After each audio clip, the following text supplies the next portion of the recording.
बीडचे आमदार संदीप क्षीरसागर आपल्या बरोबर आहेत। संदीप क्षीरसागरजी, सीसीटीव्ही फुटेज समोर आलाय, सातत्याने वाल्मिक कराड यांच्या समर्थनार्थ परळी बीडमध्ये आंदोलनं होत होती की हत्येच्या गुन्ह्यामध्ये वाल्मिक कराड सहभागी नाहीयेत म्हणून, परंतु आता जे आरोपी आहेत हत्येचे त्यांचे थेट संबंध जे आहेत ते वाल्मिक कराड यांच्याशी लागताना पाहायला मिळतात। पहिल्या दिवशीपासून सांगतोय की ह्याचा मास्टर माइंड हा वाल्मिक कराड आहे।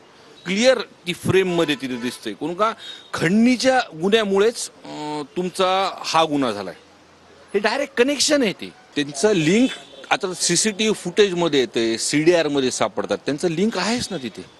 वाल्मिक कराड काही एवढं मोठा नाहीये, मी जे सुरुवातीपासून सांगतोय त्यांना संरक्षण हे, आणि त्यांनीच बोलताना सांगितलं की ते माझ्या निकटवर्ती आहे, त्यांना संरक्षण हे वरतून हे मंत्रिपदाचं भेटतंय।